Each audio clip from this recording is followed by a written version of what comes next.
Hey everybody, welcome into this Adobe Photoshop tutorial brought to you as always by tutvid.com. You saw the title, we're creating this animated wave effect and I'm going to pop it up here on the screen so you can check it out in all its full glory to see if you're even interested in following this tutorial. Now remember, if you do enjoy this tutorial, make sure you hit the little like button down there. Also subscribe to my channel if you haven't already. And maybe one of the best ways to support the channel is to pick up a copy of my course all about how to retouch images in Photoshop. There's that link that appeared there in the top corner of the video. You're absolutely going to love it. Without further ado, let's check out this effect and this tutorial, in fact. So here's the finished effect on Behance, where we go from one color to another color. We've got this just such a cool waving animation in between, and it's nearly seamless. In fact, I think we're going to create it in a seamless fashion.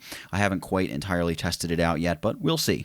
Let's jump over to Photoshop here, and in Photoshop, oh, I should mention, this is a free download. This is located down in the description of the video. You can go and you can just download this PSD for free. You're going to have a bunch of colored waves that I've pre-made for you that you can use, and we're going to use these in this tutorial.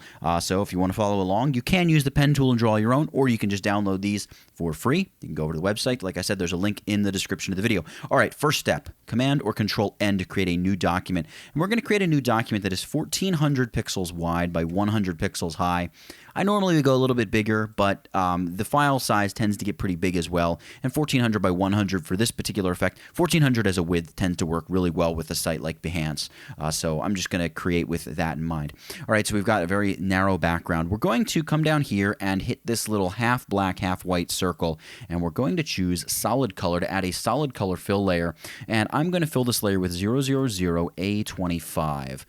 As you can see, it's a nice dark blue. I'm going to hold down my Alt or Option key, and I'm going to double-click to unlock my background layer, and then I'm just going to drag it down to the garbage. We don't need that. This is our new background. It's our editable, changeable background. In fact, if we wanted to make it a little bit darker or a little less saturated, we could just come in here and make a change. So we got 07 or 010716 now as our new background color. Great, perfect, looks amazing. Now, the next step is going to be we want to go View and make sure our snapping is turned on. And we want to snap to guides, layers, and document bounds. Primarily guides, though, in this case. Because what we're going to do is also under View, we're going to say Rulers. Turn those rulers on.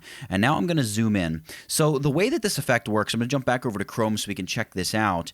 This is our image, right? It's a very long but not very tall image.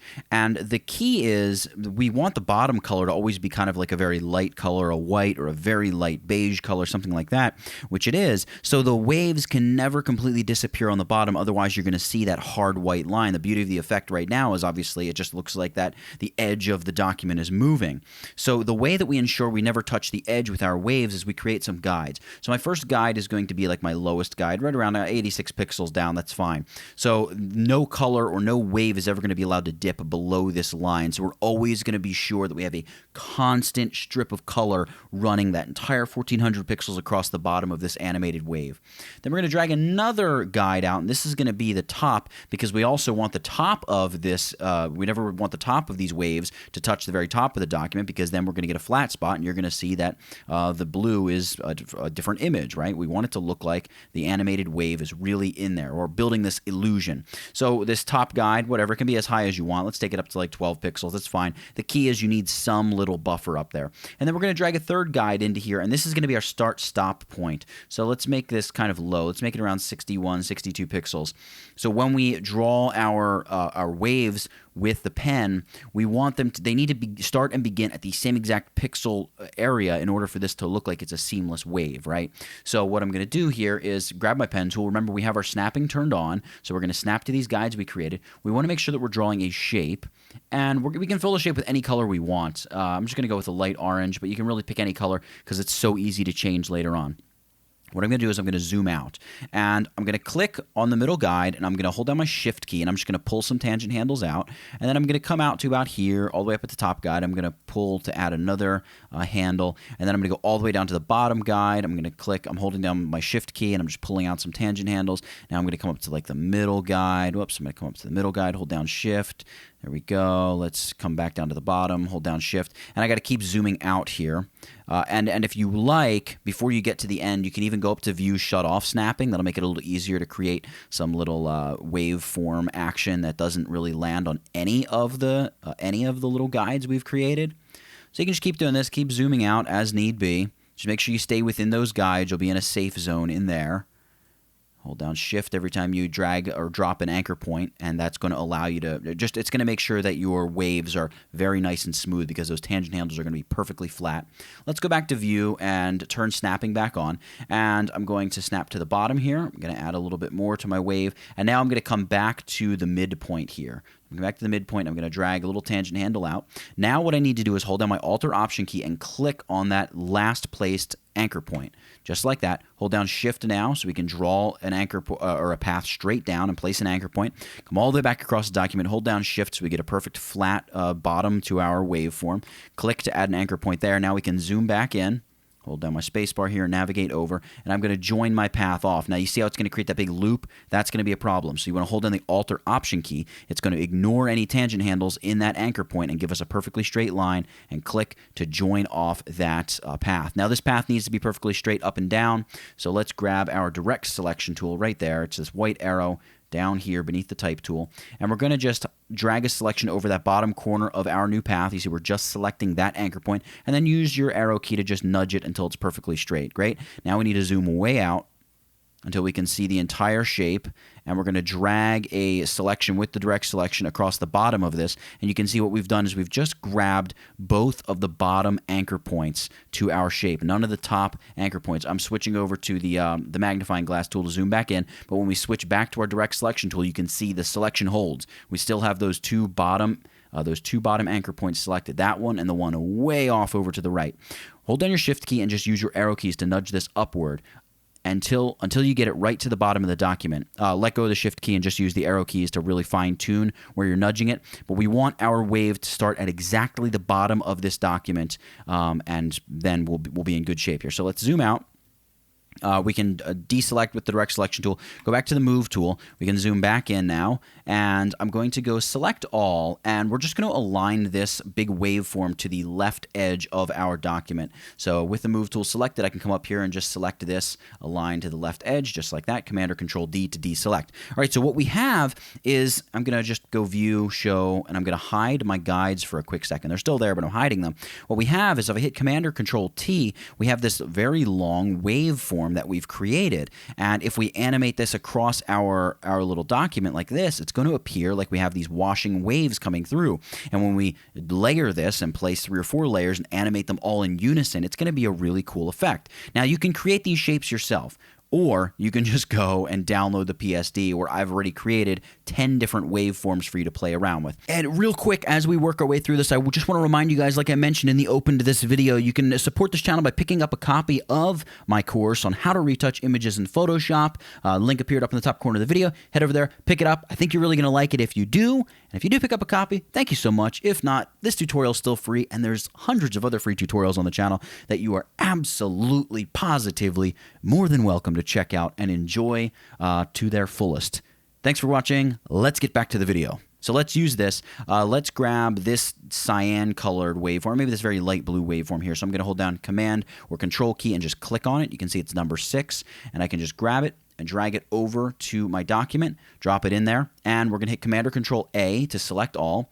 And with our move tool selected, we're simply going to align it to the bottom, and we're going to align it to the left edge. So there you go. We basically are ready to use this. I'm going to name this layer. This is going to be my cyan or blue layer. And let's go back over to the waves file. I'm going to grab this very hot pink one, so I'm going to Command or Control click on that. It's layer number 9. I'm going to drag it over. I'm going to hold down Shift, drop it in place, Command or Control A, and I'm just going to align it to that left edge, align it to the bottom as well, Command or Control D to deselect. You can see where these effects are very different, or the waveforms are very different. We're lining them all up. That's great. Let's go back to the Tutvid waves, and now I'm going to go with the yellow, and I'm going to drag the yellow one over. And I'm going with the yellow just because I'm generally going for a cyan, magenta yellow look here. And I'm going to Command or Control A to select all, align to left edge, align at the bottom, Command or Control D to deselect. All right, so we've got that. I can zoom in a little bit.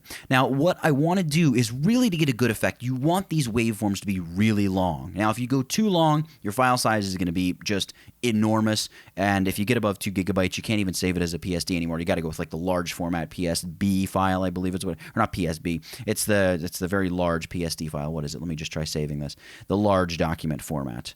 That's what you'd have to save it as if you get above 2 gigs. We don't want to get above 2 gigabytes for this single stupid effect. That would be a little absurd. All right, so let's name this middle layer magenta and the top layer yellow. Oops, I double-clicked on the layer thumbnail there. Let's go yellow. All right, great. Now we need to set each of these layers to the blend mode, right up here, the blend mode of lighten. So we want to go lighten. There we go. We're going to go with the magenta layer. We're going to say, hey, lighten that as well. And cyan, we can even set that to lighten as well. So it looks like pretty much solid white down here at the bottom, right? And that's because just a lot of our yellow is overlapping the blue. You can try restacking the layers, see if you can sort of recreate the effect a little bit, but it's all going to change as we begin to animate this, because see, if I take the cyan, or the yellow layer, the one that's in the front, and I start animating it over, you see how as the yellow moves, it's going to interact and sort of reveal bits of color. That's the essence of the effect, right? See how there is a lot of white down here at the bottom, but there's also a lot of color being revealed at the top, and at times there's tons of white. So that's exactly what we're doing here. Whoops, let me get back to Photoshop. So getting back to what I was saying, you really want these shapes to be really, really long. So if I select the shape, I can open up the info panel here, and I'm going to get some information here when I free transform this. Let's choose edit free transform, and we can see that the width of this object is about 8,000 pixels. Well, it's not about, it is exactly 8,000 pixels. That's what all the waveforms I drew are. But to get a really, really good effect, you really want these waveforms to be between 15 and 20,000 pixels wide. Now, why did I just draw them to be 8,000 pixels? Quite frankly, because I still wanted them to be very long, but I wanted to save some kind of file size. It's already a decent file size that you're going to be downloading.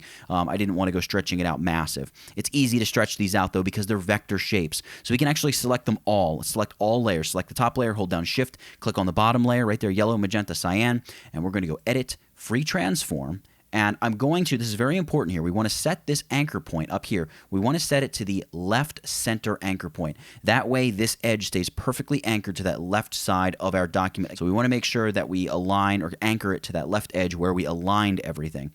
Now all we need to do is we can zoom out. Let's open up our info panel here and just watch the width. Let's take it to, I don't know, let's go 185% wide, just on the width here. You can see it takes me to 14,800 pixels wide.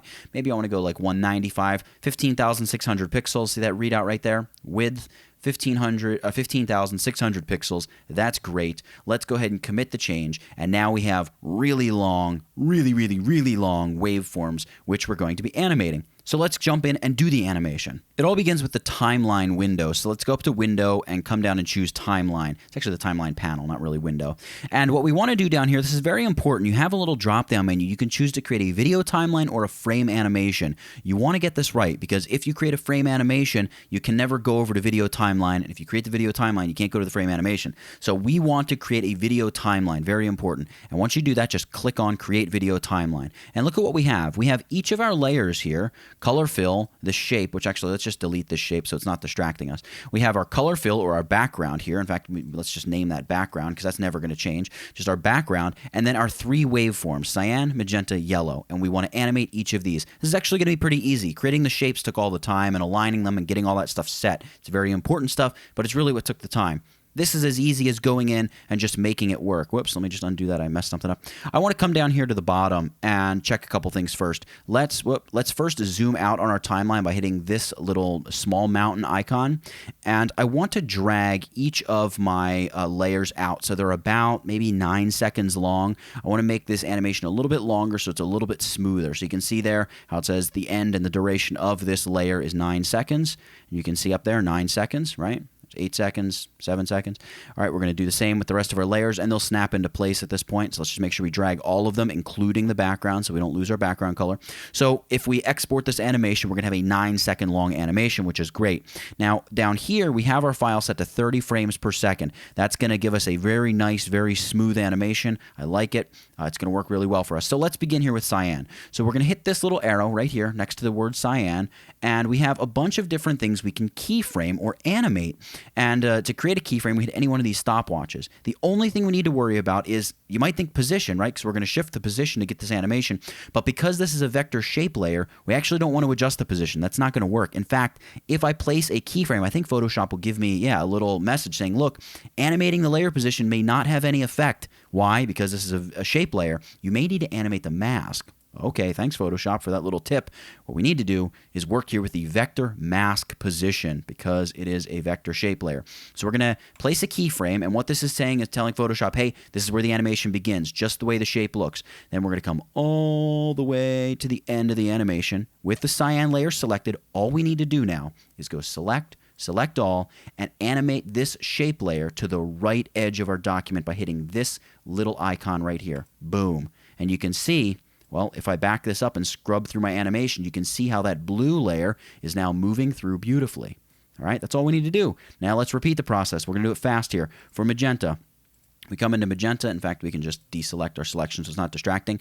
Make sure we have our little scrub head, our little scrubby handle up here, our little playhead up above the first frame. We're going to go hit the stopwatch to drop our first keyframe, go all the way to the end. I'm going to hit Command or Control A to load as a selection.